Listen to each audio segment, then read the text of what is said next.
15 شعبان کی رات میں ہمارے ملکوں میں جو ہمارے عجمی ملک ہیں اس میں وہ کچھ ہو رہا ہے جو نہ میرے نبی نے کیا، نہ صحابہ نے کیا، نہ تابعین نے کیا۔ عجیب و غریب عبادات گھڑ لی ہیں، عجیب و غریب اس کے اعمال بنا لیے ہیں اپنی طرف سے، اور مسجدیں بھری ہوتی ہیں اور روشنیاں لگی ہوتی ہیں اور آتش بازی ہو رہی ہوتی ہے۔ میرے نبی نے اس رات کی فضیلت بتائی، عمل کوئی نہیں بتایا۔ جیسے یہاں کوئی صلاۃ تسبیح کی جماعت کرا رہے ہوتے ہیں، کوئی اجتماعی تہجد پڑھ رہے ہوتے ہیں، کوئی دیگیں چڑھا رہے ہوتے ہیں، کوئی آتش بازی کر رہے ہوتے ہیں، تو وہ اس میں اتنا غلو ہو گیا ہے کہ یہ بھی ٹھیک نہیں۔ اور کچھ علماء نے اس کے رد میں اس کا اتنا انکار کیا ہے کہ اس رات کی کوئی فضیلت ہے ہی نہیں، یہ بھی ٹھیک نہیں۔ اس بیچ کا راستہ، اس رات کی فضیلت میں جتنی احادیث ہیں وہ ضعیف ہیں، لیکن اتنی کثرت سے ہیں کہ ان سب کا مل کر جمع ہو کر کم از کم وہ حسن لغیر ہی تک تو پہنچ جاتی ہیں۔ اور ابن عثیمین رحمۃ اللہ علیہ نے بھی یہ لکھا ہے کہ زیادہ سے زیادہ ان احادیث کے مجموعے سے، چونکہ اگرچہ ضعیف ہیں لیکن کافی زیادہ ہیں، تو وہ حسن لغیر ہی تک پہنچ جاتی ہیں۔ تو حسن لغیر ہی سے کوئی عمل ثابت نہیں ہوتا، عمل ثابت ہوتا ہے صحیح حدیث کے سے۔ ایک احادیث کی کثرت سے روایات، اور ایک امت کا عمل، کہ امت کا بہت بڑا طبقہ صدیوں سے اس رات کا اہتمام کر رہا ہے۔ لیکن کچھ عرصہ پہلے تک اہتمام تھا دن میں روزہ رکھنا، رات کو کوئی نوافل پڑھ لینا، کوئی دو چار زیادہ پڑھ لینا، لیکن اب یہ ڈھول تماشے جو اب شروع ہوا ہے اس کا تو کوئی وجود ہی کوئی نہیں ہے۔ تو اس رات کو اللہ تعالیٰ نے مبارک بنایا، اور حدیث پاک میں آتا ہے کہ اللہ تعالیٰ اس رات میں ساری دنیا کے لوگوں کی بخشش فرماتا ہے سوائے 5 آدمیوں کے۔ 5 کے سوا سب اہل ایمان کی بخشش ہو جاتی۔ مشرک، المشرک، پہلا مشرک، دوسرا مشاحن، مشاحن کیسے کہتے ہیں؟ دل میں بغض رکھنے والا، کینہ رکھنے والا۔ تیسرا مسبل ازارہ، اپنے پاجامے شلوار چادر کو ٹخنوں سے نیچے تک لے جانے والا، تو اپنی چادر کو لٹکانے والا، لیکن بشرط تکبر۔ کتنے ہو گئے؟ عاق لوالدیہ، ماں باپ کا نافرمان، نافرمان ایسا کہ دکھ دینے والا۔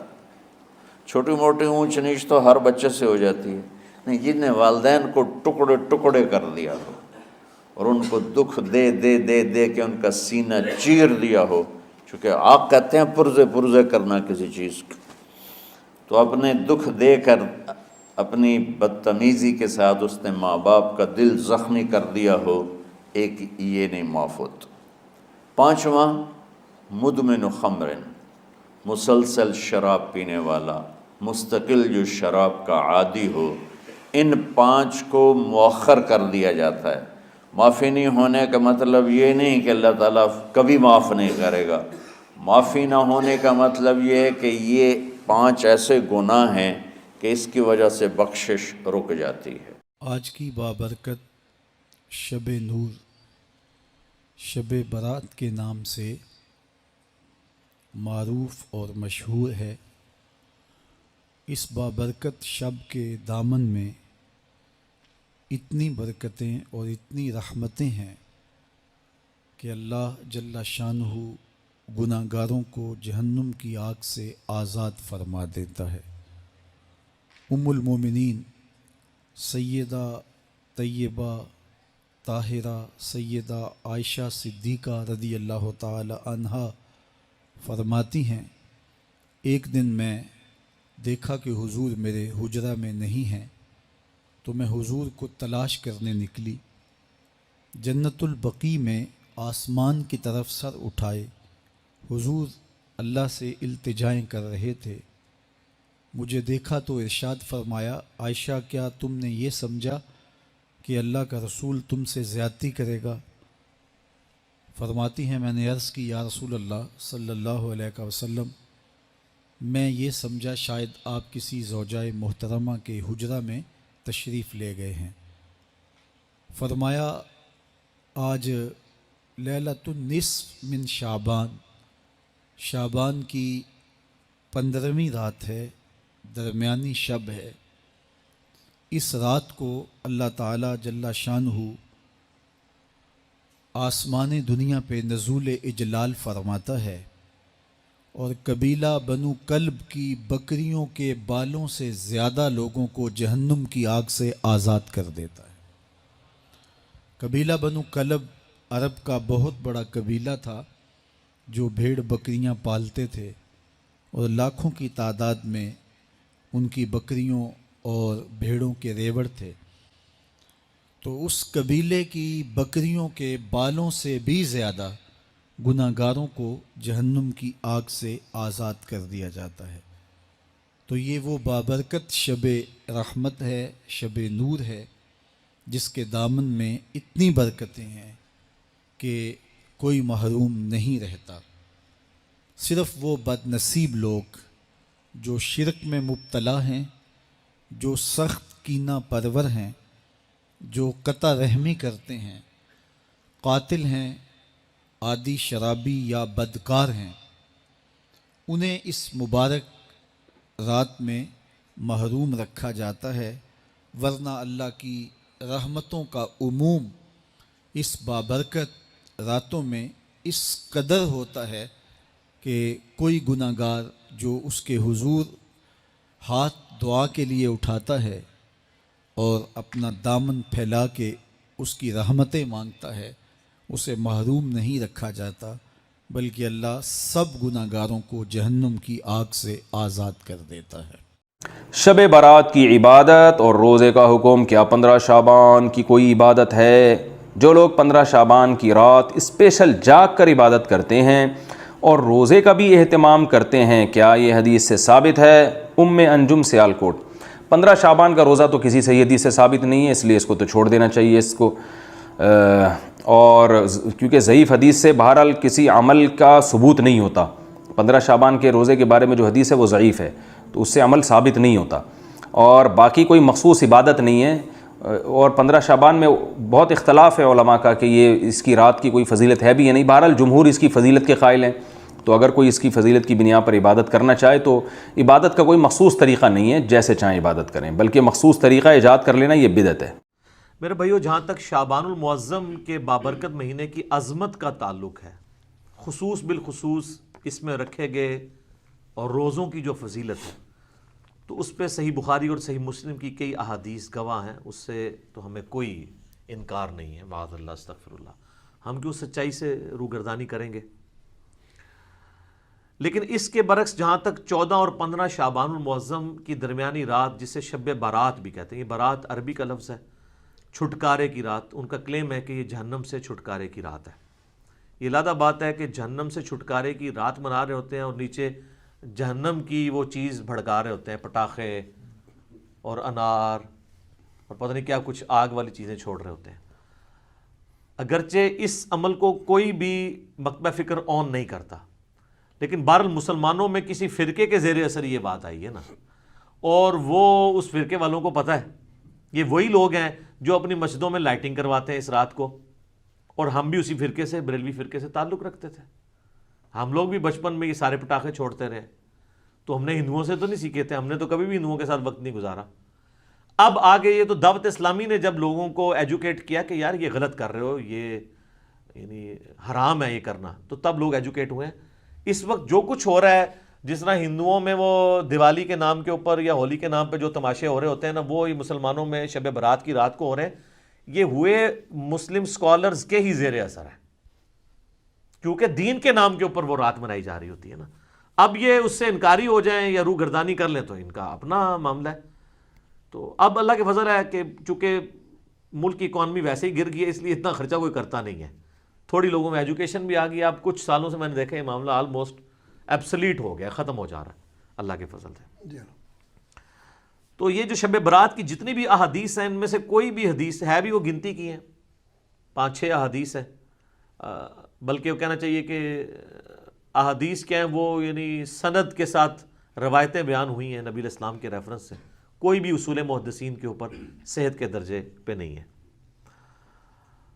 لیکن اس ساری ڈسکشن کا سب سے خطرناک پہلو یہ ہے کہ شب برات کے بارے میں، یعنی 14 اور 15 کی درمیانی رات، جسے ہم 15ویں رات کہتے ہیں شعبان کی، جو کلیم کیا جا رہا ہے نا کہ اس رات میں تقدیر کے فیصلے ہوتے ہیں، رزق لکھ دیا جاتا ہے، کس نے مرنا ہے، کس نے پیدا ہونا ہے، یہ ساری باتیں لکھ دی جاتی ہیں، یہ سارے کے سارے کلیم، حتیٰ کہ یہاں تک کلیم کیا جاتا ہے جی قرآن 2 دفعہ نازل ہوا ہے، ایک دفعہ لوح محفوظ سے جو ہے وہ پہلے آسمان پہ، اور اس کے بعد پہلے آسمان سے نیچے، وہ کہتے ہیں وہ جو پہلے والا اوپر والا حصہ نازل ہوا ہے وہ بھی اس رات میں ہوا ہے۔ یہ سارے کے سارے کلیم قرآن کی روح سے بالکل غلط ہے۔ قرآن حکیم کو آپ پڑھیں گے تو یہ سارے کے سارے کلیمز آپ کو شب قدر کے بارے میں ملیں گے۔ قدر کا مطلب بھی ڈیسٹنی کی رات، جو رمضان المبارک کے آخری عشرے کی تاک راتوں میں آتی ہے، اور بخاری مسلم میں کئی احادیث اس کے اوپر گواہ ہیں، وہ میں اینڈ پہ انشاءاللہ بیان بھی کر دوں گا۔ تو قرآن کی روح سے تو یہ شب برات کے بارے میں جو کچھ کلیم کیا جا رہا ہے وہ بالکل غلط ہے، قرآن سے ہی ٹکراتا ہے۔ یہی تو ہم کہتے ہیں کہ صحیح احادیث قرآن کے خلاف نہیں ہوتی ہیں، ہمیشہ جعلی روایتیں، ضعیف روایتیں یہ قرآن کے خلاف جا رہی ہوتی ہیں، تو ہم مانتے بھی نہیں ان کو، الحمدللہ۔ میرے بھائیوں، جہاں تک اہل تشیع کا تعلق ہے، 15 شعبان کی رات آپ کو پتہ وہ بھی منا رہے ہوتے ہیں، دیگیں کھڑک رہی ہوتی ہیں، ایسے پورا سال ہی دیگیں کھڑکاتے رہتے ہیں۔ شیعہ کو جو شیطان نے دیگیں کھڑکانے کے اوپر لگا دیا ہے نا، جن کو یہ سارا خلافت اور ملوکیت کا سسٹم سمجھ تھا، سنی تو بیچارے رہی اس مسئلے سے نابلد نے نا، تو ان کو شیطان نے اس سمجھ کے باوجود وہ دیگیں کھڑکانے کے اوپر لگا دیا، پورا سال کوئی نہ کوئی ایونٹ کرتے رہتے ہیں۔ تو آپ کو 15 شعبان میں ادھر بھی دیگیں کھڑکتی نظر آئیں گی، تو آپ سمجھیں کہ شاید وہ کوئی سنی شاید یہ کہہ بھی دے کہ سنی شیعہ کا اجماع ہے شب برات پہ۔ وہ شب برات نہیں مناتے، وہ اسے شعبانیہ کہتے ہیں۔ ان کے نزدیک امام محمد بن حسن عسکری علیہ السلام کی وہ رات ولادت کی رات ہے، جو امام محمد مہدی وہ کہتے ہیں نا روپوش ہو چکے ہیں، وہ کہتے ہیں وہ اس رات پیدا ہوئے تھے، تو وہ ان کا یوم ولادت منا رہے ہوتے ہیں۔ اس شب برات کو وہ بھی نہیں مانتے، وہ اس کو شعبانیہ کہہ کے منا رہے ہوتے ہیں۔ تو یہ میں نے کلیریفیکیشن ضروری سمجھی اس حوالے سے، بعض اوقات ذہن میں آ جاتا ہے نا۔ شب برات سے ریلیٹڈ میں نے مسئلہ نمبر نیو 44 بڑا ڈیٹیل ریکارڈ کروا دیا تھا 2017 کے اندر، 8 سے آلموسٹ 3 سال پہلے، نٹی گرٹی اس تک کور کی تھی۔ اب میں وہ ساری کور کروں تو کم از کم 2 گھنٹے چاہیے۔ میں موٹی موٹی باتیں مقدمے کے طور پہ آپ کے سامنے رکھ دوں گا تاکہ آپ کو معاملات کلیئر ہو جائیں۔ سب سے پہلے تو شعبان المعظم کی فضیلت، اس کے اوپر ہم ڈسکشن کرتے ہیں، خصوصاً روزوں کے اعتبار سے۔ تو اس حوالے سے صحیح بخاری اور صحیح مسلم کی متفق علیہ حدیث ہے، سیدہ عائشہ سلام اللہ علیہا کہتی ہیں کہ اللہ کے محبوب صلی اللہ علیہ وآلہ وسلم رمضان کے سوا کسی اور مہینے میں کثرت سے روزے نہیں رکھتے تھے سوائے شعبان کے، یعنی رمضان کا تو پورا مہینہ ہوتا تھا، اس کے علاوہ سب سے زیادہ روزے جس مہینے میں رکھتے تھے وہ کون سا مہینہ ہوتا تھا؟ شعبان کا۔ حتیٰ کہ صحیح مسلم میں ہی ایک اور حدیث ہے، یہ پہلی حدیث تو متفقن علیہ تھی، متفقن علیہ کا مطلب ہے دونوں میں، بخاری مسلم میں۔ مسلم شریف میں ایک حدیث ہے، اما عائشہ کہتی ہیں کہ نبی صلی اللہ علیہ وآلہ وسلم بعض اوقات شعبان کا پورا مہینہ ہی روزے رکھتے تھے، کانٹینیوس پورا مہینہ، یعنی اتنی آپ کو محبت تھی شعبان کے روزوں سے۔ حتیٰ کہ بخاری اور مسلم میں ایک حدیث ہے، سیدہ عائشہ کہتی ہیں رمضان کے مہینے میں میرے جو روزے پیریڈز کی وجہ سے، حیض کی وجہ سے چھوٹ جاتے تھے نا، تو مجھے پورا سال موقع نہیں ملتا تھا کہ میں روزوں کی قضا دوں سوائے شعبان کے، کیونکہ شعبان میں نبی صلی اللہ علیہ وآلہ وسلم خود روزہ رکھتے تھے، تو مجھے موقع مل جاتا تھا کہ میں اپنے روزوں کی قضا کر لیتی تھی۔ اب سیدہ عائشہ نے کوڈ ورڈز میں بات کی ہے، لیکن اسی حدیث میں بخاری مسلم میں وہ جو حدیث کا راوی ہے وہ کہتا ہے کہ اما عائشہ یہ کہنا چاہ رہی ہیں کہ نبی علیہ السلام کی مشغولیت کی وجہ سے میں روزوں کی قضا نہیں دے پاتی تھی، اور اس کو سپورٹو وہ بخاری مسلم کی حدیث ہے۔ نبی صلی اللہ علیہ وآلہ وسلم نے فرمایا کہ کوئی عورت اپنے خاوند کی اجازت کے بغیر نفلی روزہ نہ رکھے، یہ اس کے لیے حلال ہی نہیں ہے۔ مراد یہ کہ دن کے وقت بھی میاں بیوی ازدواجی تعلق قائم کر سکتے ہیں۔ تو جو اماں عائشہ کہتی ہے نا کہ میں نہیں تھی رکھ سکتی، یعنی نبی علیہ السلام کی اجازت نہیں ہوتی تھی، تو یہ جو لوگوں میں مشہور ہے کہ جی دن کے وقت کوئی ازدواجی تعلق میاں بیوی قائم نہیں کر سکتے، تو اس کی بھی نفی بخاری مسلم کی احادیث کی روشنی میں ہو گئی، الحمدللہ۔ اب یہ روزے رکھنے کی وجہ کیا تھی؟ اس کو سپورٹو وہ حدیث ہے شعبان کے حوالے سے، سنن نسائی میں انٹرنیشنل نمبرنگ کے مطابق 2359، اور مشکات المصابی میں فٹ نوٹ پہ لکھی ہے 1305 نمبر جو حدیث ہے مشکات میں، اس کے فٹ نوٹ پہ شیخ زبیل زئی صاحب نے اس حدیث کی تصحیح کی ہے، اور اس حدیث کو شیخ البانی نے بھی صحیح کہا ہے۔ کون سی حدیث؟ جو سنن نسائی میں 2359 نمبر ہے، کہ اسامہ ابن زید کہتے ہیں کہ ہم نے نبی علیہ السلام سے پوچھا، اے اللہ کے محبوب صلی اللہ علیہ وآلہ وسلم، ہم نے آپ کو شعبان کے مہینے میں اتنے کثرت سے روزے رکھتے ہوئے دیکھا ہے کہ رمضان کے سوا کسی اور مہینے میں اتنے روزے نہیں رکھتے، تو اس کی وجہ کیا ہے؟ تو آپ صلی اللہ علیہ وآلہ وسلم نے فرمایا کہ یہ جو مہینہ ہے جو رجب اور رمضان کے درمیان آتا ہے، یہ آپ نے بات کیوں کی؟ رجب حرمت والا مہینہ اور رمضان ویسے ہی فضیلت والا مہینہ، تو حضور بتانا چاہ رہے ہیں کہ یہ دو فضیلت والے مہینوں کے سینٹر میں جو مہینہ آتا ہے نا، یہ بھی بہت فضیلت والا ہے۔ یہ جو مہینہ رجب اور رمضان کے درمیان آتا ہے، لوگوں کی اکثریت اس کی عظمت سے غافل ہے، جبکہ یہ ایسا مہینہ ہے کہ جس میں نامہ اعمال اللہ کے حضور پیش ہوتے ہیں، اور میری خواہش ہے کہ جب میرا نامہ اعمال پیش ہو رہا ہو تو میں روزے کی حالت میں ہوں۔ اچھا، اس سے یہ بات پتہ چل گئی کہ یہ بڑا اچھا موقع تھا کہ اللہ کے نبی کہہ سکتے تھے کہ 15 شعبان کی جو رات ہے نا، شب برات، اس رات میں نامہ اعمال پیش ہوتے ہیں، تو پھر ایک ہی روزہ رکھنا پڑتا۔ آپ پورا مہینہ رکھ رہے ہیں، کسی بھی وقت پیشی ہو سکتی ہے، یہ بھی اس بات کو سپورٹو ہے، یہ والی حدیث۔ اچھا، یہ جو نامہ اعمال پیش ہوتے ہیں نا، تو صحیح مسلم میں اور جامعہ ترمذی میں حدیث ہے، نبی علیہ السلام نے فرمایا کہ ہر پیر اور ہر جمعرات کو بھی نامہ اعمال اللہ کے حضور پیش ہوتے ہیں۔ سال میں پیش ہوتے ہیں شعبان کے مہینے میں، ہفتے میں 2 دن، پیر اور جمعرات۔ حتیٰ کہ مسلم شریف میں حدیث ہے نبی علیہ السلام تو پیر اور جمعرات کا روزہ بھی رکھتے تھے اسی وجہ سے۔ اور ایک اور وجہ تھی جو مسلم شریف میں ہی آتا ہے، جب پوچھا گیا آپ پیر کا روزہ کیوں رکھتے ہیں، تو آپ نے فرمایا فیہ ولدت و فیہ انزل علیہ، اس دن میں پیدا ہوا اور اس دن مجھ پہ پہلی وحی نازل ہوئی، یعنی جشن ولادت مصطفیٰ صلی اللہ علیہ وآلہ وسلم اور جشن نزول قرآن، یہ دونوں نبی علیہ السلام مناتے تھے۔ صحیح مسلم میں یہ حدیث موجود ہے، پیر کا روزہ رکھ کے۔ تو یہ ہفتے میں 2 دن نامہ اعمال، کون کون سے دن؟ پیر اور جمعرات۔ اچھا، روزانہ بھی نامہ اعمال پیش ہوتے ہیں سر؟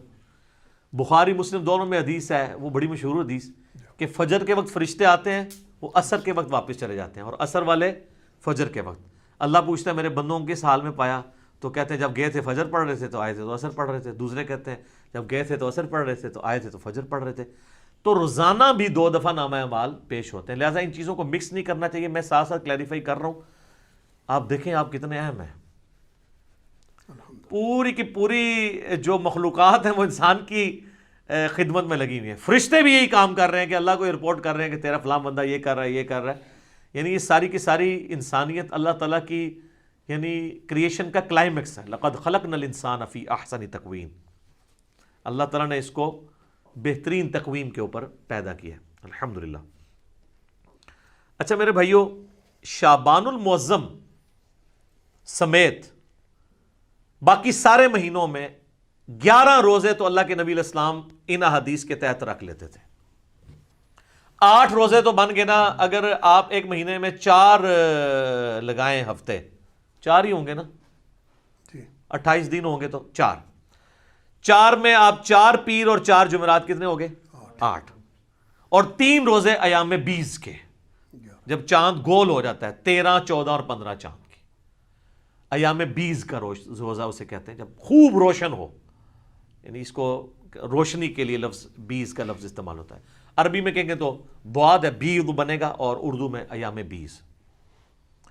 تو وہ 13 14 15 کے اس کو سپورٹیو حدیث ہے، بخاری مسلم دونوں میں ہے. سیدنا ابو ہریرہ کہتے ہیں مجھے نبی صلی اللہ علیہ وآلہ وسلم نے وصیت کی تھی 3 کاموں کی. نمبر 1 مہینے میں 3 روزے، نمبر 2 روزانہ اشراق کی نماز، اسی کو چاشت بھی کہتے ہیں، اسی کو دوحہ بھی کہتے ہیں، اسی کو اوابین بھی کہتے ہیں. یہ جو مغرب والی اوابین ہے نا، یہ بابوں کی ہے. تو پھر ہم کیوں نہ عرض کریں کہ مرنے سے پہلے اے مسلمان کر لے اس پہ غور. کتابوں کا خدا اور ہے، بابوں کا خدا اور. مسلم شریف میں اوابین کی نماز چاشت اور اشراق کی نماز کو کہا گیا، توبہ کرنے والوں کی نماز. تو 3 کاموں کی نصیحت کی. نمبر 1 3 روزے مہینے میں، نمبر 2 اشراق کی نماز یا چاشت کی نماز یا دوحہ کی نماز یا اوابین کی نماز روزانہ 2 نفل، اور تیسرا سونے سے پہلے وطر. ویسے افضل تو آخری پہر میں ہے، لیکن جو آخری پہر میں نہ اٹھ سکتا اس کے لیے افضل ہے رات کو سونے سے پہلے وطر پڑھ لے. صحیح مسلم میں حدیث ہے، اما عائشہ کہتی ہیں کہ نبی علیہ السلام کم از کم مہینے میں 3 روزے ضرور رکھا کرتے تھے، اور بعض اوقات اس چیز کی بھی پرواہ نہیں کرتے تھے کہ وہ دن کون سے ہیں. یعنی عمومی عمل تو 13 14 15 کا تھا، اس کے علاوہ بھی آپ 3 کی گنتی آپ نے پوری کرنی ہوتی تھی اگر کبھی رہ بھی جائیں، لیکن عمومی عمل وہی تھا. اس کو سپورٹیو حدیث سنن نسائی میں ابن عباس رضی اللہ تعالیٰ عنہ کہتے ہیں کہ نبی علیہ السلام سفر میں بھی اور حضر میں بھی ایام 20 13 14 15 کے روزہ نہیں چھوڑتے تھے. یعنی آپ علیہ السلام کو ان روزوں سے اتنی محبت تھی. اور بخاری اور مسلم دونوں میں حدیث ہے کہ مہینے میں 3 روزے رکھنے والا، یہ ایام 20 کے، خواہ وہ 13 14 15 کو رکھ لیے جائیں یا کبھی کسی بھی وقت رکھ لیے جائیں، یہ بھی آسانی دے دی ہے. پورے مہینے میں کبھی 3 کی گنتی، چاہے کٹھی پوری کریں الگ کر کے پوری کریں. بخاری مسلم کے الفاظ ہیں جو یہ 3 روزے رکھ لے گا وہ گویا ایسا ہے کہ اس نے ہمیشہ کے روزے رکھے ہیں. سبحان اللہ. لیکن مشکل ہے یہ کام بھی. 36 روزے یہ بھی بن جاتے ہیں سال کے، تو آڑے سے سان کام دستے ہیں. تو صحیح مسلم میں، جامعہ ترمذی میں، سنن ابی داؤد میں، سنن نسائی میں، سنن ابن ماجہ میں، 5 کتابوں میں، یہ جو 6 پڑھی ہیں نا، مشکات میں بھی آ گیا، وہ تو اسی کے نوٹس ہیں نا. یہ جو آپ کے سامنے 7 کتابیں پڑھی ہیں اس میں سے صرف بخاری کو نکال دیں، باقی ساری کتابوں میں حدیث ہے انکلوڈنگ صحیح مسلم کہ نبی علیہ السلام نے فرمایا جس نے رمضان المبارک کے روزے رکھے اس کے بعد شوال کے 6 روزے رکھ لیے، وہ گویا ایسا ہے کہ اس نے زمانے بھر کے، پورے سال کے، پوری زندگی کے روزے رکھ لیے. الحمدللہ. کتنی بڑی آسانی ہے. اور اس میں یہ بھی شرط نہیں ہے کہ آپ نے 7 ہی شروع کرنے ہیں، اور یہ بھی شرط نہیں کہ ایک 7 رکھ لیں باقی بعد میں رکھ لیں. پورے مہینے میں جس وقت مرضی رکھ لیں. 7 رکھنے کا یہ فائدہ ہوتا ہے، ایک روٹین بنی ہوتی ہے تو رکھے جاتے ہیں. الحمدللہ میں جب سے یعنی بالغ ہوا ہوں روزے رکھ رہا ہوں، ہم 7 ہی کوشش کرتے ہیں کہ یہ روزے مکمل کر لیے جائیں، تاکہ یہ پورے مہینہ 3 روزے نہیں رکھ سکتے تو یہ 6 روزے رکھ کے تو ہمیشہ کے روزوں کا ثواب کمائیں جی. اچھا یہ بعض لوگ پریشان ہوتے ہیں کہ یار مشقت کم ہو رہی ہے، یہ ثواب زیادہ، یہ کیسے پاسبل ہے؟ سر اللہ تعالیٰ نے نبی علیہ السلام کو ہر طرح کے لوگوں کے لیے پیغمبر بنا کے بھیجا ہے، آسانیاں بھی رکھی ہیں. ایک آپ کو اور بڑی آسانی بتاؤں جو میں اس کو آج فیل کر سک رہا ہوں، میری سالوں روٹین تھی، یہ میں کوئی تکبر کے طور پہ نہیں بتا رہا، صرف سمجھانے کے لیے. فجر سے اشراق تک مسجد میں بیٹھنے کی ایک بڑا پرسکون وقت ہوتا ہے، بندہ اذکار کر لیتا ہے. لیکن جب سے یہ آپ کو پتہ ہے دعوت کے حوالے سے ازمائش شروع ہوئی ہے تو اب تو یہ امپاسبل ہو گیا. تو ہمارے لیے پھر وہ آسان وظیفہ ہے. صحیح مسلم میں حدیث ہے، سیدہ جویریہ نبی علیہ السلام کی بیوی، نبی علیہ السلام ایک دفعہ، آپ کی بھی عادت تھی، صحیح مسلم شریف میں ہی آتا ہے، آپ علیہ السلام مسجد میں بیٹھے رہتے تھے حتیٰ کہ سورج انتہائی بلند ہو جاتا، اور صحابہ کے الفاظ ہیں کہ آپ مجلس کیا کرتے تھے. میں نے اسی سے اپنی نام مجلس رکھا تھا. مجلس نمبر 1 میں میں نے حدیث بھی بتائی تھی مسلم شریف کی. اور اس دوران ہم زمانہ جاہلیت کے واقعات کو یاد کر کر کے ہنسا کرتے تھے. نبی اسلام ہمارے ساتھ مسکرا دیتے تھے کہ اسی فلانے دربار تے دیگاں چڑھا دے ساں. آج کے دور میں اس وقت بتوں پہ چڑھائی جاتی تھی نا، تو حضور بھی یعنی وہ کہتے تھے شکر اللہ نے ہمیں ہدایت دی. تو صحیح مسلم ایک حدیث ہے کہ نبی علیہ السلام ایک دفعہ نماز پڑھ کے، آپ کو کہیں کام تھا، آپ گھر آئے پھر کہیں گئے، تو جاتے وقت آپ نے دیکھا کہ سیدہ جویریہ آپ کی بیوی جو ہے وہ مصلی پہ بیٹھی ہیں. آپ کافی دیر بعد واپس آئے، سورج کافی بلند ہو چکا تھا. تو آپ نے کہا تم صبح سے ابھی تک بیٹھی ہو؟ کہا یا رسول اللہ.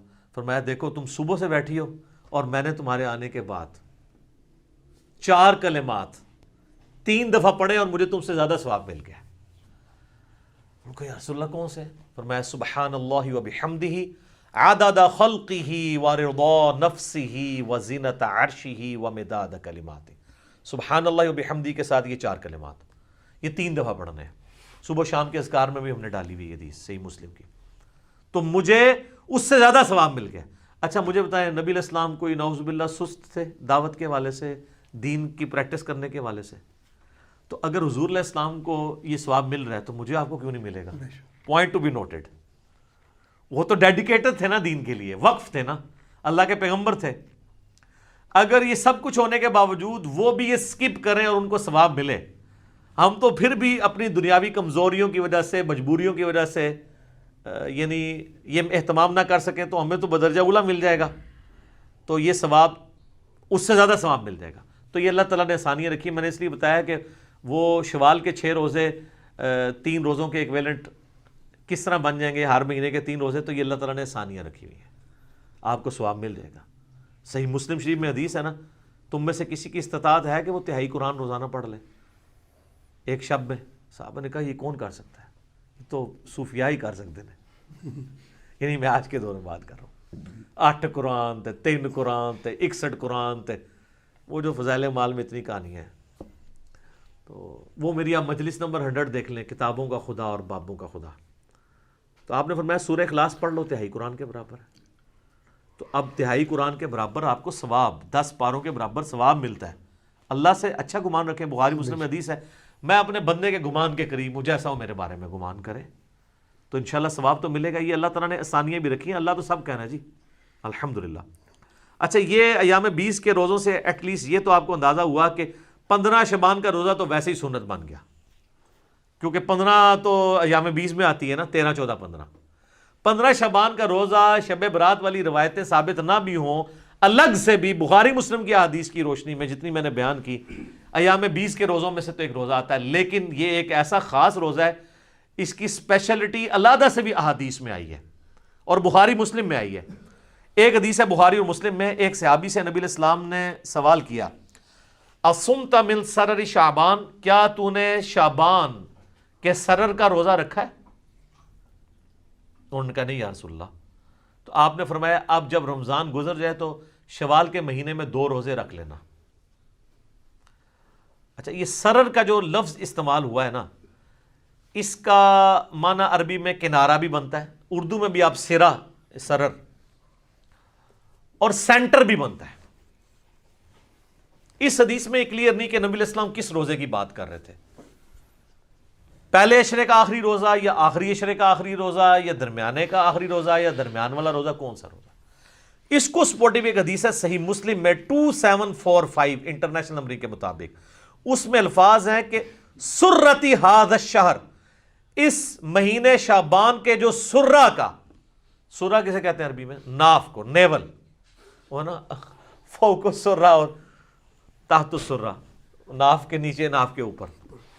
اللہ سرہ نہیں ہے، فوق ہے، فوق اینو کہتے ہیں. اللہ ہوتا ہے ایگزیکٹ، اپون اینڈ بلو، نٹ آن. تو یہ بھی آلموسٹ سینٹر آف گریوٹی بن رہا ہوتا ہے جسم کا، سینٹر. تو ناف کا، شعبان کے ناف کا روزہ رکھا ہے. تو اچھا یہ لفظ جو ہے نا وہ کھوکھلی چیز کے لیے بھی استعمال ہوتا ہے، اس لیے سینٹر کے لیے بھی استعمال ہوتا ہے. تو وہ جو کسی ایک چیز کو اندر سے ہالو کیا جائے وہ بھی سینٹر بن رہا ہوتا ہے. تو اس سے 15 شعبان کا روزہ ہی ثابت ہوتا ہے. اور اس میں میرا تفرد نہیں ہے، اہل سنت میں ایک بہت بڑا ایک مکتب فکر جو اہل حدیث سے نکلا ہے، جماعت المسلمین والے، وہ تو اس روزے کو واجب کہتے ہیں. ہم اسے واجب نہیں سمجھتے، سنت ہے. وہ کہتے ہیں وہ جو نبی علیہ السلام نے کہا تھا اگر چھوٹ کے تو 2 رکھنا، تو ہم کہتے ہیں وہ تو خاص لوگوں کے لیے آپ نے فرما دیا، امت کے لیے عام نہیں فرمایا، امت کے لیے نہیں، ان کے لیے. وہ تو نابینے کو بھی بخاری مسلم میں آتا ہے. آپ نے کہا تھا اذان کی آواز آتی ہے، نماز مسجد میں ہی پڑھنی ہے. ہمارے لیے حدیثیں ہیں کہ خوف، بارش، کرونا، جو بھی ہو اجازت ہے. ہمارے لیے ذرا آسانی ہے، ڈیفرنٹ ہے. تو دوسری طرف جو لوگ ہیں نا 15 شعبان کے روزے کے مخالف، وہ کہتے ہیں کہ جی یہ دیکھیں نا جی، یہ وہ ایام 20 کا روزہ آپ 15 کا رکھتے تھے، 15 شعبان کا نہیں رکھتے. چلو سر آپ 15 شعبان کی نیت نہ کریں، ایام 20 کی کر لیں. کہتے ہیں اس لیے اس کے ایکویلنٹ 2 رکھوائے جا رہے ہیں. تو سر 3 کے ایکویلنٹ 2 نہ رکھوائے جاتے ہیں، ایام 20 تو 3 ہے. تو آپ کہتے ہیں کہ 3 روزے رکھو شوال میں، ایک کے بدلے 2 رکھوائے پلنٹی کے طور پہ. تو 15 شعبان کے روزے کی بات، ویسے تو آپ رکھیں 13 14 15 تینوں، لیکن ایٹ لیسٹ 15 کا تو رکھیں. ہماری تو کوشش ہوتی ہے کہ رکھا جائے، یہ روزہ رکھا جائے، ثواب اس کی فضیلت حاصل کی جائے، نبی علیہ السلام کا پسندیدہ ہے. اب میرے بھائیوں ایک اور حدیث جو جامعہ ترمذی میں اور سنن ابن ماجہ میں موجود ہے کہ نبی علیہ السلام فرمایا کہ جب شعبان کا نصف گزر جائے تو پھر کسی کے لیے جائز نہیں کہ وہ روزہ رکھے. اس کی حکمت کیا ہے کہ رمضان کو پروٹوکول دینا ہے، فرض روزوں کو. اس حدیث سے بھی پتہ چلا کہ وہ جو سرے کا روزہ تھا نا، سرر شعبان، وہ آخری اشرا تو نہیں بنتا، کیونکہ 15 کے بعد تو آپ اجازت نہیں دے رہے روزہ رکھنے کی، 15 تک اجازت ہے. تو پھر سرا 15 بن گیا، کیونکہ اگلے 15 میں تو اجازت ہی نہیں ہے. البتہ ایک ایکسیپشن ہے، بخاری مسلم میں حدیث ہے، نبی علیہ السلام فرمایا کوئی شخص شعبان کے آخری 2 دن رمضان سے 1-2 دن پہلے روزہ نہ رکھے سوائے اس شخص کے جو پورا شعبان ہی روزے رکھ رہا ہو، اس کو اجازت ہے کہ وہ رکھ سکتا ہے. باقیوں کے لیے 15 آخری روزہ ہے، 15 کے بعد روزہ نہیں رکھ سکتے. تو یہ بھی سپورٹیو حدیث ہے سرر شعبان کو کہ وہ سینٹر میں روزہ بنتا ہے. اچھا، تو میں ریکویسٹ کروں گا اپنے بھائیوں سے کہ بخاری مسلم کی جو حدیث ہے سرر شعبان کے روزے والی، اللہ کا نام لے کے روزہ رکھ لیں. 15 شعبان کا کم از کم رکھیں، اگر 3 دن نہیں رکھ سکتے اور اس فضیلت سے محروم نہ ہو. ختم سحری کا وقت آپ اپنے چارٹ کے اوپر چیک کر لیں. اچھا، ختم سحری بڑا آسان بھی ہے، کوئی آپ کو ایپ بھی کرنے کی ضرورت نہیں ہے. آپ لائیو گوگل میں اگر لکھیں نا تو سن رائز ٹوڈے، فجر ٹوڈے اور اپنے سٹی کا نام، وہ سارے نمازوں کے ٹائمنگ دے دیتا ہے. شافعی حنفی سارے دیتا ہے، وہ صرف اثر میں ہی فرق ہے نا شافعی حنفی کا، باقی تو سارے سیم ہی ہیں. تو وہ روزہ ضرور رکھا جائے.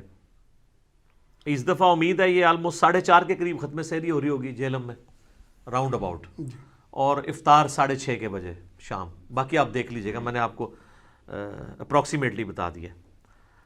اب آ جائیں میرے بھائیوں، جو شب برات کی فضیلت کے حوالے سے بات کی جاتی ہے، تو ایک جو فضیلت بیان کی جاتی ہے، میں بعد میں حدیث بیان کرتا ہوں، اس میں ایک چیز تو جنرل ہے، بخاری مسلم میں وہ روزانہ فضیلت ہے، نہ اس میں شب قدر نہ شب برات کو کوئی دخل ہے. بخاری مسلم دونوں میں حدیث ہے کہ اللہ تعالیٰ آخری تہائی رات میں، یعنی اگر رات ہے نا 8 گھنٹے کی، تو آخری آپ سمجھ لیں آلموسٹ 2.5 گھنٹوں میں، 2.75 گھنٹوں میں، اور رات ہوتی ہے غروب آفتاب سے لے کے فجر کا وقت داخل ہونے تک. آخری 1/3 حصہ جب فجر کے ہونے میں رہ جاتا ہے تو اللہ تعالیٰ آسمان دنیا پہ نزول فرماتا ہے جیسا کہ اس کی شان کے لائق ہے، اور فرماتا ہے، ندا دیتا ہے کہ ہے کوئی مجھ سے بخشش کا طلبگار کہ میں اسے بخش دوں، ہے کوئی مجھ سے مانگنے والا کہ میں اسے عطا کروں. اور یہ ندا آتی رہتی ہے حتیٰ کہ فجر کا وقت داخل ہو جائے. تو یہ تو روزانہ ہو رہا ہے، اس میں نہ رمضان کی لیلۃ القدر کو کوئی دخل ہے، نہ ان کی بنائی ہوئی شب برات کو کوئی دخل ہے. یہ تو روزانہ ہی ہے شب قدر، البتہ آخری تہائی رات میں. شب قدر جو رمضان والی فضیلت ہے وہ یہ ہے کہ غروب آفتاب سے لے کے فجر تک پوری رات وہ رہتی ہے فضیلت. تو وہ تو ایک رات ہے نا، باقی تو ہر رات میں اللہ تعالیٰ آسمان دنیا میں نزول فرماتا ہے جیسا کہ اس کی شان کے لائق ہے. اس کی کوئی تفصیل نہیں کہ جی آج جناب امریکہ میں اس وقت دن ہے تو ادھر رات ہو گئی ہے تو کتنے ہے. یہ متشابہات ہیں، یہ ہمارے فریم آف ریفرنس سے بات ہے، باہر ہیں یہ چیزیں. ان کے اوپر، ان باتوں کے اوپر ہمیں ڈسکشن سے منع کیا گیا، متشابہات کے اوپر. سورہ ال عمران کی آیت نمبر 7 ہے کہ جن لوگوں کے دلوں میں ٹیڑھ پن ہوتا ہے وہ متشابہات کے پیچھے لگتے ہیں. ہمارے پاس ڈیٹا ہی نہیں ہے اس کا، اس لیے اس کو ویل لیفٹ کرنا چاہیے. تو وہ حدیث بڑی مشہور حدیث ہے، جامعہ ترمذی میں 739 انٹرنیشنل نمبر کے مطابق، سنن ابن ماجہ میں 1389 اور مشکات میں بھی موجود ہے 1299. اور اس حدیث کے ساتھ مزے کی بات ہے، امام ترمذی نے اس کے اوپر جرا کر کے ساتھ لکھا ہے یہ روایت منقطع ہے، نہ تابعی کی ملاقات تبع تابعی سے ثابت ہے، نہ تابعی کی ملاقات صحابی سے ثابت ہے. 2 انقطاع ہیں. حتیٰ کہ امام ترمذی نے اس حدیث کے ساتھ لکھا ہے کہ میں نے اپنے استاد امام بخاری سے یہ پوچھا تو امام بخاری بھی اس حدیث کو ضعیف بتاتے تھے. امام بخاری بھی، ترمذی بھی. اور ڈاکٹر طاہر القادری صاحب اپنے شب برات کے لیکچر میں یہ حدیث ترمذی سے کھول کے پڑھ رہے، کہتے ہیں ترمذی پڑھ رہا ہوں صحاح ستہ میں سے، اور وہ حدیث پڑھنے کے بعد نا اینڈ پہ ٹھٹک گئے، کیونکہ اس کے بعد لکھا ہوا تھا، ان کو تو پتا تھا نا کہ امام ترمذی کہہ رہے کہ نہ میرے نزدیک یہ روایت ٹھیک ہے نہ امام بخاری کے نزدیک. تو ڈاکٹر صاحب ہم تو آپ کے دلائل بھی سامنے رکھتے ہیں, آپ ذرا جرت کرتے ہیں نا اور لکھتے کہ امام ترمذی نے اور بخاری نے کہانی کرائی ہے, میں وڈا کوئی اسکالر ہوں محدث ہاں. ویسے تو آپ البانی کے اوپر بھی جرا کرتے ہیں کہ البانی کو کیا اختیار ہے کہ جن حدیثوں کو امام بخاری یا امام ترمذی لے کے ہیں تو یہ ضعیف کہہ دے یا صحیح کہہ دے. تو آپ نے بھی تو یہی کام ڈالا ہے امت کے ساتھ, آپ نے وہ کیوں نہیں آگے پڑھا؟ پڑھیں. حتیٰ کہ مشکات نے 1299 پہ انہوں نے بھی جب لی نا, انہوں نے امام ترمذی اور امام بخاری کے کمنٹ ساتھ نقل کیے ہیں, یہ شب برات والی حدیث کے ساتھ ترمذی کے ریفرنس سے لی. 739 ترمذی, سنن ابن ماجہ 1389, مشکات 1299. وہ بڑی مشہور حدیث کے سیدہ عائشہ کہتی ہیں, یہ روایت مطلب کمزور ہے, میں بیان کر رہا ہوں. ایک رات نبی علیہ السلام کو میں نے بستر پہ غائب پایا, تو میں اٹھی, میں نے یہ گمان کیا کہ اللہ کے نبی علیہ السلام کسی اور بیوی کے پاس نہ چلے گئے ہوں. تو میں نے دیکھا آپ بقیع غرقد میں گئے ہیں, اور وہاں پہ نبی علیہ السلام کو میں نے جب پایا تو آپ نے فرمایا عائشہ تم نے کیا سمجھا کہ اللہ اور اس کا رسول تم سے خیانت کریں گے, یعنی میں کسی اور بیوی کے پاس چلا جاؤں گا؟ آپ صلی اللہ علیہ وآلہ وسلم نے فرمایا عائشہ یہ آج شعبان کی 15ویں رات ہے, اس رات اللہ تعالیٰ آسمان دنیا پہ تجلی فرماتا ہے اور بنی کلب کی بکریوں کے بالوں کے برابر لوگوں کی مغفرت کر دیتا ہے. تو یہ وہ حدیث ہے. ویسے قبرستان جانا ٹھیک ہے, مسلم شریف میں اوپر تلے 10 احادیث ہیں, اسی کو سپورٹیو بالکل اسی طرح کی ایک حدیث ہے جس میں اما عائشہ نبی علیہ السلام کے پیچھے گئی ہیں, تو اس میں وہ کہتی ہیں کہ نبی علیہ السلام نے بقیع غرقد کے مردوں پہ 3 دفعہ یوں ہاتھ اٹھا کے دعا کی. قبرستان میں ہاتھ اٹھا کے دعا کرنا بھی سنت, رات کے وقت جانا بھی سنت. اور اس میں آگے الفاظ ہیں کہ جبرائیل علیہ السلام میرے پاس اللہ کا پیغام لے کے آئے تھے کہ بقیع غرقد والوں کے لیے دعا کرو مغفرت کی. نبی علیہ السلام نے قبرستان جانا ٹھیک ہے, وہ عام دنوں میں آپ جائیں, اس دنوں میں لوگ وہ پھولوں والوں کی بھی چاندی ہوئی ہوتی ہے, کس طرح ٹریفک بلاک ہوئی ہوتی ہے اور لوگ جا رہے ہوتے ہیں, اس ایک خاص رات میں جانا کوئی ثابت نہیں ہے, ویسے آپ ضرور جائیں. اچھا تو یہ حدیث کمزور, اس کے علاوہ تو بہت کمزور ہے, یہی سب سے مضبوط ہے جو پیش کرتے ہیں. ایک سنن ابن ماجہ میں 1390 ہے اور مشکات میں 1306 ہے, جسے البانی نے ضعیف جمع ضعیف لگا کے حسن درجے تک پہنچایا ہے کہ جی اس رات اللہ تعالیٰ سب کی مغفرت کر دیتا ہے سوائے شرک والے کے اور مسلمانوں کا کینہ دل میں رکھنے والے کے. تو البانی نے حسن کہہ دیا, تو وہ بریلوی کہتے ہیں جی البانی صاحب نے حسن کہا ہے. البانی صاحب نے ضعیف جمع ضعیف حسن کہا ہے, حالانکہ انتہائی ضعیف روایت ہے. اس میں 2 سکم ہے. نمبر 1 2 راوی ہیں, دونوں ان نون ہیں, مجہول, زبیر بھی اور عبد الرحمن بھی. دوسرا سکم ہے کہ 2 راوی ابن لہیہ اور ولید دونوں مدلس ہیں اور ان سے روایت کر رہے ہیں, اور مسلم کے مقدمے میں لکھا ہے کہ مدلس کی ان والی روایت سما کی تصریح کے بغیر ضعیف ہوگی. تو یہ شیخ زبیر صاحب نے اسی لیے مشکات کی 1306 کے نیچے لکھا ہے کہ ظلمات میں ڈوبی ہوئی روایت ہے یہ, یعنی یہ ضعیف نہیں ہے, پکی ضعیف ہے. اب البانی صاحب نے اس کو حسن کہہ دیا تو وہ لوگ بیان کر رہے ہوتے ہیں, اور اہل حدیث یہ 2 نمبری کرتے ہیں کہ بریلویوں پہ گرج رہے ہوتے ہیں. میں نے ایک دفعہ 4-5 سال پرانی بات ہے, شاید اس سے بھی زیادہ, ایک اہل حدیث شب برات پہ گرج رہا ہے, بریلویوں نے نکال لی ہے, تو میں نے اس کو ایک پرچی لکھ کے بھیجی کہ آپ کے البانی صاحب نے بھی حسن کہا ہوا ہے, تھوڑا ان کے بارے میں بھی فرما دیں. تو کوئی اس نے پڑھ کے سائڈ پہ رکھ دی. بعد میں نے اس کو کہا, وہ کہتا ہے کیوں مروانے لگے ہیں مجھے, ٹھیک ہے. اسی لیے تو ہم کہتے ہیں کہ مرنے سے پہلے اے مسلمان کر لے اس پہ غور, کتابوں کا خدا اور ہے, بابوں کا خدا اور, کتابوں کا دین اور ہے, بابوں کا دین اور کتابوں کا جہاں اور ہے, بابوں کا جہاں اور. اس کا ایک وکھرا ہی جہاں ہوتا ہے بابے کا, وہ ایک وکھرا ہی جہاں ہوتا ہے. اس جہاں کا مزہ ہی نہیں ہوتا, صحیح کہتے ہیں, ٹھیک ہے جی. وہ ایک امیجنیشن والا جہاں ہوتا ہے, ٹھیک ہے, ایلین ہوتا ہے, ٹھیک ہے, وہ کچھ بھی نہیں ہے, ہائپوتھیٹیکل ہوتا ہے. تو وہ انہوں نے کہا کہ نہیں وہ تو بابے سب کو پیارے ہوتے ہیں جناب, یہ بابے ایسا بڑا فتنہ ہے. تو یہ روایت جو ہے بالکل کمزور ہے جو یہ پیش کرتے ہیں, اور اس کو سپورٹیو حدیث ہے جو صحیح مسلم میں ہے 2684 اور مشکات میں 2052. نبی علیہ السلام نے فرمایا تم میں سے کوئی شخص بھی شب جمعہ کو عبادت کے لیے اور جمعے کے دن کو روزے کے لیے مخصوص نہ کرے. جس طرح یہودیوں نے ہفتے کے دن کو مخصوص کر لیا, عیسائیوں نے اتوار کو, نبی علیہ السلام نے آپ کو جمعہ مخصوص کرنے سے منع فرما دیا, سوائے جتنا بتایا ہے. شب جمعہ کو بھی مخصوص نہ کرو, نہ جمعے کے دن کو روزے کے لیے, الا یہ آگے الفاظ ہیں کہ کوئی شخص پہلے سے رکھ رہا ہو روزہ, یعنی جمعرات کے ساتھ جمعے کا روزہ رکھ سکتے ہیں یا جمعے کے ساتھ ہفتے کا, چھڑا جمعے دا نہیں. تو جو لوگ کہتے ہیں نا یار بیچارے شب برات میں عبادت بھی کر رہے ہیں, خیر ہے انہوں نے اگر ایک عبادت کے لیے مخصوص کیا ہے، کوئی ناچ گانا تو نہیں کر رہے، تو نبی علیہ السلام نے تو جمعے کے دن کو عبادت کے لیے مخصوص کرنے سے منع کر دیا ہے، روزے کے اعتبار سے اور شب جمعہ کو، جس کی فضیلت تھی تمام جمعے کا دن صحیح مسلم میں آتا ہے کہ یہ تمام دنوں کا سردار ہے، اس دن آدم علیہ السلام پیدا ہوئے اور اس دن قیامت بھی قائم ہوگی۔ اور ابو داؤد ترمذی میں حدیث ہے کہ جمعے کے دن مجھ پہ کثرت سے درود پڑھو، تمہارا درود مجھ پہ پیش کیا جائے گا، یہ یوم مشہود ہے۔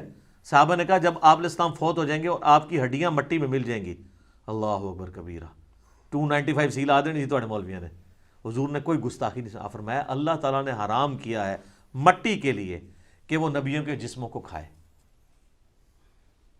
ان اللہ حرم علی الارض ان تأکل اجساد الانبیاء، تو نبی جو ہیں ان کے جسم سلامت ہے، اس سے مسئلہ بھی تو کلیئر ہو گیا نا۔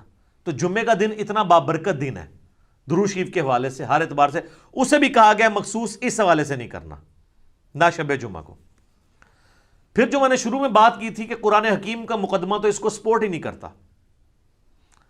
یہ شب برات کی فضیلت میں قرآن کی جو آیت لے کے آتے ہیں نا، وہ سورہ الدخان سورت نمبر 44، اسی میں نے مسئلہ 44 رکھا تھا، اس کی شروع کی 6 آیات، اعوذ باللہ من الشیطان الرجیم، حامیم والکتاب المبین انا انزلناہ فی لیلۃ مبارکۃ انا کنا منذرین فیہا یفرق کل امر حکیم۔ حامیم، اس کتاب مقدس کی قسم، ہم نے بے شک اس قرآن کو ایک بابرکت رات میں اتارا ہے، اور جس رات میں اللہ کی قدرت کے کام اللہ تعالیٰ یعنی فرشتوں کو اسائنمنٹس بانٹ دیتا ہے، اور اپنے رب کی طرف سے یہ چیزیں نازل ہوتی ہیں، ہم بھی فرشتوں کو بھیجنے والے ہوتے ہیں۔ یہ کہتے ہیں جی یہ وہ رات ہے جو شب برات ہے۔ ہم کہتے ہیں یار قرآن خود بتا رہا ہے کہ وہ رات جس میں اللہ تعالیٰ نے قرآن نازل کیا وہ رات کون سی ہے؟ قرآن میں تو 2 راتیں تو نہیں آئی ہیں۔ وہ کہتے ہیں 2 راتیں ہیں، ایک میں نا لوح محفوظ سے پہلے اسمان پہ آئی ہے، دوسرے سے نیچے آئی ہے، تو قرآن تو ایک رات کو ہی جانتا ہے، دوسری رات کو تو جانتا ہی نہیں قرآن۔ جس طرح اللہ تعالیٰ سورہ یونس میں کہتا ہے کہ اللہ کے علم میں تو کوئی اور الہ نہیں ہے سوائے میرے، مراد یہ کہ ہے ہی کوئی نہیں ہے، یہ نہیں ہے کہ اللہ کے علم میں نہیں کوئی ہے، اللہ کہتا ہے، تو میں کہتا ہوں قرآن تو نہیں جانتا، قرآن تو آپ کو یہ کہتا ہے کہ وہ رات کس مہینے میں ہے یہ بھی بتاتا ہے۔ سورۃ البقرہ آیت نمبر 185، شہر رمضان الذی انزل فیہ القرآن، انزل فیہ القرآن ھدی للناس وبینات من الہدی والفرقان، رمضان کا مہینہ وہ ہے جس میں قرآن نازل ہوا جو سراپا ہدایت ہے، جس میں ہدایت کے روشن دلائل ہیں، اور یہ حق اور باطل میں تمیز کرنے والی کتاب ہے۔ بلکہ صحیح بخاری میں تو آیا محمد فرق بین الناس، محمد صلی اللہ علیہ وآلہ وسلم بھی لوگوں میں حق اور باطل میں فرق کرنے والی شخصیت ہے۔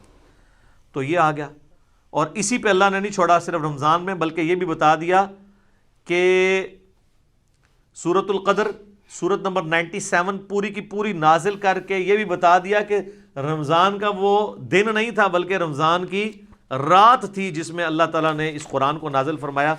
اور یہ جناب شب قدر لیلۃ القدر کی فضیلت ہے کہ اس کی فضیلت میں پوری سورت نازل ہوئی ہے، 97 نمبر سورت قرآن پاک کی۔ اعوذ باللہ من الشیطان الرجیم، بسم اللہ الرحمن الرحیم۔ انا انزلناہ فی لیلۃ القدر، بے شک ہم نے اس قرآن کو نازل کیا فیصلوں والی رات میں، ڈیسٹنی والی رات میں، عزت والی رات میں۔ یہ تمام ترجمے درست ہیں۔ وما ادراک ما لیلۃ القدر، اور تم کیا جانو کہ وہ عزت والی رات کون سی رات ہے، کیا اس کی اہمیت ہے۔ لیلۃ القدر خیر من الف شہر، یہ ایسی رات ہے جو 1000 مہینوں پر بھاری ہے، 80 سال سے زیادہ کا ثواب ملتا ہے اس ایک رات میں عبادت کرنے کا۔ تو 80 سال تو عمر ہی بڑے لوگوں کی کم ہوتی ہے، کم لوگوں کی۔ تنزل الملائکۃ والروح فیہا باذن ربہم، اس رات میں فرشتے نازل ہوتے ہیں اور روح قدس جبرائیل علیہ السلام بھی اپنے رب کے اذن سے، من کل امر، ہر طرح کا کام لے کے۔ وہی جو آیا تھا فیہا یفرق کل امر حکیم، جو یہ کہتے ہیں جناب آج پتے کٹ جانے نے، وہ سر وہ پتے کٹتے تھے شب قدر وچ، شب برات وچ نہیں۔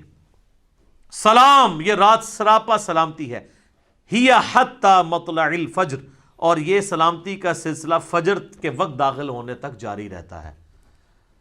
تو اس کی خصوصیت ہے کہ مغرب سے لے کے فجر تک رہتا ہے، باقی بخاری مسلم میں روزانہ ہی رہتا ہے لیکن آخری 1/3 رات کے اندر۔ پھر بخاری و مسلم دونوں میں حدیث ہے، نبی صلی اللہ علیہ وآلہ وسلم نے فرمایا جس نے ایمان اور احتساب کے ساتھ شب قدر کا قیام کیا اللہ تعالیٰ اس کے پچھلے سارے گناہ معاف کر دے گا۔ جناب کتنی بڑی فضیلت ہے، اور اس کا بھی شارٹ کٹ آپ کو بتا دیتے ہیں۔ صحیح مسلم میں حدیث ہے، سیدنا عثمان غنی رضی اللہ تعالیٰ عنہ علیہ السلام کہتے ہیں کہ میں نے خود نبی علیہ السلام سے سنا تھا جس نے عشاء کی نماز جماعت سے ادا کی بشرطے کہ اس کی رکعت فوت نہ ہو وہ جماعت شمار ہوگی، چاروں رکعتیں، گویا اس نے آدھی رات کا قیام کیا۔ اور جس نے پھر فجر بھی جماعت سے پڑھ لی کوئی رکعت فوت نہ ہو تو پوری رات کا قیام۔ تو جو شخص رمضان کے اندر عشاء اور فجر کی نماز رکعت فوت ہوئے بغیر جماعت سے پڑھ لے، اسے روزانہ طاق کیا جفت بھی آپ سارے بناتے جائیں، آپ اہتمام کریں تو آپ کو پوری رات کے قیام کا ثواب ملے گا۔ جس طرح میں نے بتایا مسلم شریف میں حدیث ہے کہ اشراق تک بیٹھنے سے زیادہ ثواب ہے، سبحان اللہ وبحمدہ عدد خلقہ ورضا نفسہ وزنۃ عرشہ ومداد کلماتہ۔ اور مسلم شریف میں حدیث ہے شوال کے 6 روزوں کا ثواب گویا پورے سال کے روزوں کا ثواب ہے، رمضان کے بعد رکھ لیے جائیں۔ شارٹ کٹس بھی اللہ تعالیٰ نے ہمیں دیے ہیں آسانی کے لیے تاکہ جو سست الوجود لوگ ہیں وہ اس سے فائدہ اٹھا سکیں۔ اور بخاری مسلم دونوں میں حدیث ہے، نبی علیہ السلام نے فرمایا کہ بڑی لمبی حدیث ہے، آپ نے پہلے 10 دن اعتکاف کیا، پھر آپ نے حجرے سے سر مبارک باہر نکالا، فرمایا اس عشرے میں وہ رات نہیں ہے، پھر اگلے 10 دن فرمایا اس میں بھی نہیں ہے، 20 میں روزے کے بعد نکلے، پھر آخری 10 دن میں آپ کو رات ملی تو آپ نے فرمایا کہ تم رمضان مبارک کے آخری عشرے میں سے اس کی طاق راتوں میں تلاش کرو، یعنی 21ویں 23ویں 25ویں 27ویں اور 29ویں جو آخری عشرے کی طاق راتیں بنتی ہیں۔ بہتر ہے جفت بھی کر لیں کیونکہ چاند کے بھی جھگڑے یہاں پہ رہتے ہیں، بہتر ہے پورا رمضان ہی کریں اور اس شب قدر کی فضیلت کو، لیلۃ القدر کی فضیلت کو حاصل کریں۔ یہ جتنی باتیں آپ کو بتا رہے ہوتے ہیں جس رات کے بارے میں وہ رمضان کے آخری عشرے میں آنی ہے۔ یہ شب برات والی روایتیں بالکل کمزور ہیں۔ ایک جو شعب الایمان امام بیہقی کی کتاب میں ایک تابعی سے صحیح سند سے ثابت ہے، مکحول تابعی، وہ یہ کہتے ہیں کہ اس رات اللہ تعالیٰ آسمان دنیا پہ نزول فرماتا ہے، یعنی شعبان کی 15ویں رات، اور جو لوگوں سے بغض نہیں رکھتے اور شرک نہیں کرتے ان کے سوا، یعنی ان لوگوں کو اللہ تعالیٰ بخش دیتا ہے، ان کے سوا باقی لوگوں کی بخشش نہیں ہوتی۔ لیکن یہ تابعی کا قول ہے، اور امام مسلم نے مقدمے میں لکھا ہے کہ تابعی اگر صحابی کا نام لیے بغیر سند بیان کیے بغیر روایت بیان کرے گا تو وہ روایت مردود ہوگی، کیونکہ سند پوری نہیں، کیونکہ اکثر روایتیں تو تابعین کے ذریعے امت کے اندر آئی ہیں نا، جو غلط روایتیں ہیں ہوتا شیطان ان کو بتا گیا ہو۔ ہاں جی، عبداللہ ابن مسعود صحیح مسلم کے مقدمے میں آتا ہے، عبداللہ ابن مسعود کہتے ہیں بعض اوقات شیطان کسی مجمع میں اتر کے حدیث بیان کر کے چلا جاتا ہے اور تمہیں پتہ نہیں ہوتا یہ بندہ کون ہے، تو جب تک پوری تحقیق نہ ہو حدیث آگے بیان نہیں ہوگی۔ جب تک کوئی تابعی یہ نہیں بتاتا کہ نبی علیہ السلام تک اس کا واسطہ کیا ہے تو اس کی روایت مردود ہے، نہیں ایکسیپٹ کی جائے گی۔ اور تابعین کے دور میں یہ سارا مسئلہ کھڑا ہوا ہے۔ صحیح مسلم کا مقدمہ پڑھیں، ابن عباس کہتے ہیں ایک زمانہ تھا لوگ آ کے ہمیں کہتے تھے قال رسول اللہ صلی اللہ علیہ وآلہ وسلم، تو ہم اس کی بات بڑی توجہ سے سنتے تھے، لیکن جب سے لوگوں نے حدیثیں گھڑنی شروع کی ہیں ابن عباس کے زمانے میں، اب ہم صرف اسی حدیث کو غور سے سنتے ہیں جو ہمیں پہلے پتا ہو، ادروائز ہم حدیث نہیں سنتے کیونکہ لوگوں نے حدیثیں گھڑنا شروع کر دی ہیں۔ تو امام مسلم نے یہ مقدمہ 92 روایات لکھی ہیں کہ میں یہ مسلم شریف کیوں لکھ رہا ہوں، لوگوں نے کہانیاں بنانی شروع کر دی ہیں، اتنی بڑی کہانی کہ تابعین کی موجودگی میں ایک شخص آگے کہتا ہے کہ ابن مسعود جب جنگ صفین کے موقع پہ ہمیں ملنے آئے تو انہوں نے ہم سے ایک حدیث بیان کی، تو وہ کہتا ہے، دوسرے تابعین کہتے ہیں کہ یہ ابن مسعود رضی اللہ تعالیٰ عنہ قبر سے باہر نکل آئے تھے اور حدیث بیان کر کے تمہیں چلے گئے، وہ تو 33 ہجری کے اندر فوت ہو چکے تھے اور جنگ صفین ہوئی ہے 37 ہجری کے اندر، تو ابن مسعود قبر سے آگے کیسے بیان کر کے چلے گئے؟ اب ان کو کوئی بتایا کہ جناب سر تو آڑے بعد جو کام پہ آ جائے نا، وہ کہتے ہیں جناب امام جعفر صادق علیہ السلام نے نعوذ باللہ قبر سے نکل کے 40 سال کے بعد بايزيد کو بیعت کیا، بايزيد نے 90 سال بعد نکل کے ابو الحسن خرقانی نو بیعت کیتا، اور ویسی سلسلہ چلتا ہے، سب کہانیاں جھوٹ، سب فراڈ چل رہا ہے۔ تو جب ہم اس پہ بولتے ہیں تو ان کو غصہ آتا ہے، تو ہم پھر عرض ہی کر سکتے ہیں کیا کہ مرنے سے پہلے اے مسلمان کر لے اس پہ غور، کتابوں کا خدا اور ہے، بابوں کا خدا اور یقین جب جان لے ایک دفعہ بھی تو نے کبھی زندگی میں سے سیریس لیا نا ہماری صدا کو، اور مجلس 100 تو نے دیکھ لی، تیرے اندر سے پھر آواز نکلے گی کیا کہ نہ میں وابی، نہ میں بابی، میں ہوں مسلم علمی کتاب. ٹھیک ہو گیا جی؟ جزاکم اللہ خیر.